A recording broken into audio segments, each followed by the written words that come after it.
Welcome to the Movers and Shakers podcast, where real students are doing real deals in the world of multifamily real estate. I'm Vince Gettings, the owner of the Wheelwell Profits Academy. Listen in as we dive into the journeys of driven individuals who are turning their dreams into reality. These people are just like you, taking action and making things happen. If you enjoy the show, please like, subscribe, and if you're ready to take action, check us out at wheelwellprofits.com to learn more about our incredible community. Let's get started. This is Movers and Shakers, where we interview the upcoming generation of Make It Happen multifamily investors to share their story.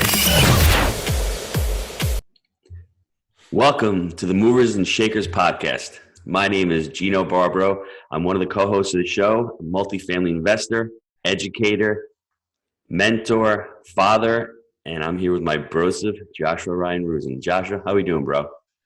Gino, doing well, man. I heard you crushed it speaking at a meetup last night, as always, adding value. Super, super excited to be on the show here with you today. How are you two? I'm doing good. The meetup was great last night because it was just people who want to invest in real estate. They had amazing questions. They were locked in. They were there for a reason. The environment was great. And I am here today with a special guest, Josh. I think you know this person. She's cooked a few times for you, right? You've been at my house. Hi, Josh. Here I have my wife, Julia. She is a mother of 6 children. She recently got her certification as a marriage/life coach, and she is going to be our guest today. You talk about movers and shakers, Josh. I think this is going to be a very powerful show. Yeah, you know what? Welcome, Julia. Super excited to have you on this one. And really, I think we're going to get deep in a lot of things in this show. I know there's a lot of significant others where they're trying to support their spouse on this journey. And you've done a great job. So I'm very excited to dive in it. You know, in fact, I want to open up with, when you first heard Gino wanted to invest in apartments and real estate, what were your thoughts? What was your reaction? Well, I didn't know anything about it and I didn't understand it. And I knew that he was always educating himself. Even though he's in the restaurant, he was always reading up on investing and real estate. So I did trust him. I trusted that he was responsible. I knew he was responsible. So I knew that if he was going to take a step toward real estate, he wasn't going to be, blowing money or, taking a huge risk. I guess he is, but in a sense, he was very educated on it. So I wasn't worried at all about it. Well, when most people hear that, they want to invest in real estate, right? Money investments there. And at the time you had 5 kids. Gino was working very hard at the restaurant. You were staying at home and hanging out with the kids. Right. How did you get over that fear, or what made you have that trust? Let's talk a little bit more about that. Yeah. With trust, there's always that, I want him to trust me so that he can come to me and say, this is what I'm doing. I've learned about it. I want to take a chance. And I had to trust that he could do it. And I let him know that. And, and even those little times where it didn't go well, because we did have a couple of things, even recently, it didn't go well. My reaction was, okay, it wasn't negative. It wasn't keeping him down. Please don't do that again. It was, well, what did you learn from it? What did you take from that? And how can we avoid that next time? And that was helpful because he can come to me. And so there is that trust. So full disclosure, Julia still doesn't know anything about real estate, which is a good thing, right? So, it's tough because sometimes I want to talk to her. I'm like, hey, we just did a refi and roll. We got a couple $100,000 in the bank. And she's like, okay, it's good. You know what I'm saying? But I'm like, dive into it and actually talk about real estate. And it's not talking about real estate, right? And the thing is, as the person, the other spouse, I think what we need to do is we need to listen and support our significant other, because sometimes it's just about us, and woe is me. And I saw how much hard work she's doing at home, right? She's, cooking, cleaning, like 3 loads of laundry a day, getting out, going to the store and buying coconut milk for Josh and for his coffee and that kind of stuff. There's a lot of stuff going on in the house. It's a constant 24/7. She's never off. So for me, it was a natural progression to actually work hard and not to fail, because I needed to work as hard as she was. So it wasn't for me. Working hard is not hard because I've got a good role model in that. When I first met her, she was really lazy. I'm not going to lie to you, Josh. She was a young girl. She's 23 years old. But as soon as we got married, all of a sudden the light bulb went on and it was just like, game on. And she really matured. And as soon as we started having kids, it was just like, and now she's at the point where she's got 6 kids, we homeschool, and she's bored. So she's doing a lot of work for me right now. You know, she's doing the video editing. She's doing our videos in that's in how our house. that's how you can support each other as well. Like I said, I'm not interested in real estate. You know, I've actually looked into it here and there. I'm not interested, but how can I support Gino in other ways? And that's what he was saying. So I love video. I love, the whole lighting, miking, and all that stuff. So I prepare for his podcast, and I prepare for, any kind of video that he needs to take. I edit it. So I can help in that way. I can help in other ways. And that's something important for other people to know, is that you can help even if you're not interested in the real estate. You know, Gino, one thing that I really think of right now, I'm sure there's a lot of listeners on the show where they want to tell their significant other that they're getting in this journey, and they're scared because a lot of people fear what they don't understand. I mean, Gino, obviously there was an open line of communication there, and I think that was key. But how did you communicate to Julia about real estate? And I guess walk me through that. You did a good job there as well. Well, it's funny because I had a lot of, I don't want to say pain, but I just started hating my job. And I was like, I don't want to work on Christmas Eve anymore. Yeah. I don't want to smell like garlic every day. I don't want to deal with the employees there. I don't want to do a lot of stuff. And I was working harder and I was making less money, and I'm having more kids. And I'm thinking, okay, I need to make a couple $1,000s a month more. That was the impetus. I'm like, you know what, if I can buy a couple little deals, I could supplement my income. It'll be okay, right? I'm sort of stuck here. I've been doing this for a long time. So let me start small. That's what I tell everyone to do. Think big, but start small and see how it works out, the proof of concept. And my first deal, we had bought something back in 2002, and it worked. I mean, we paid a little too much, but we were making some money from the deal. And the second one was a complete disaster. We lost a lot of money. The third one wasn't much better, but you get better with time, right? You start making those mistakes. And I just, like I said, I went to real estate education. I got some coaching, and I really learned what I was doing. And those mistakes made me do that. It was either continue on in the restaurant or just, try to get educated and try to learn the space. Yeah. Well, I'm from the other side. I saw him suffer, and I saw the pain that he had, would come home and just be miserable, So I saw that, and I saw he needed a change, So when he came to me and said to me, I'm doing okay in the real estate. He's like, what if we sell the restaurant and move to Florida? And I thought, I said, okay. And I wasn't sure if he was 100% serious, but I knew he needed that. And so we put the house on the market, and it just became real.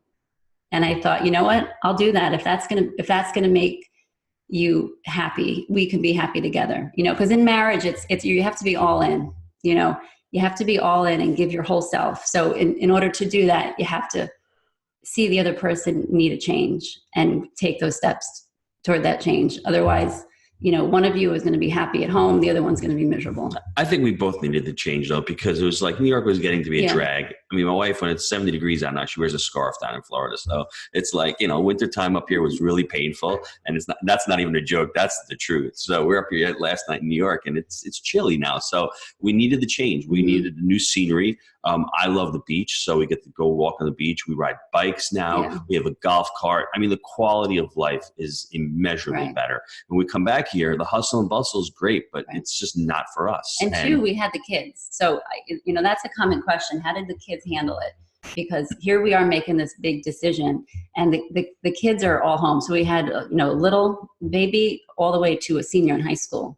So how do we take the kids from all their friends, everything they know, and move somewhere else? Well, we didn't know anybody. Like I said, he needed that change, so therefore we needed it. And they adapted great. And because we had a positive attitude toward it, so did they. We saw, the good in it. We showed them the good in it.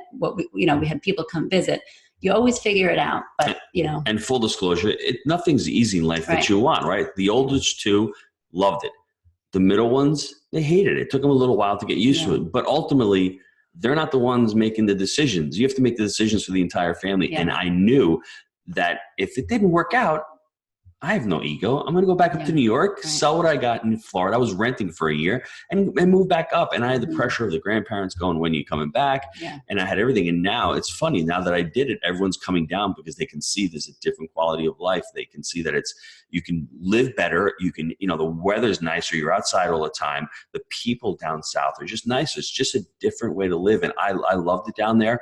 And it took a little convincing with the kids, but they came through real quick. And now I don't think they could see themselves living here in New York, which is really weird. And it's only taken 18 months for that transformation to happen. But me as the father, I've had a great quality of life because I work out of the house. So I'm there a lot. We go for walks at nighttime. We go ride our bikes all the time. We're on the beach. We'll go to Starbucks across the street. So it's a different kind of interaction. I like it. You know, Julia, I have a question for you. I hear stories of Gino being in the restaurant in the back, arms folded, almost a different person than I could even imagine. You know, to the person now where he's bubbly. He's literally he lights up every room he's in. Walk me through that transformation and kind of that whole story there. Okay. So I did see him. I saw him. We would go visit him at the restaurant and he was miserable. He'd come home and he's miserable. But when he started the Jake and Gino, I don't know how, but I knew that they were going to be successful because he would come home from work exhausted, but all of a sudden do now the Jake and Gino, and it'd be at nighttime after work or whenever. And he would completely change. He was excited. He was kind of like him and Jake had like a trust to each other, like a responsibility, like they had to be all in.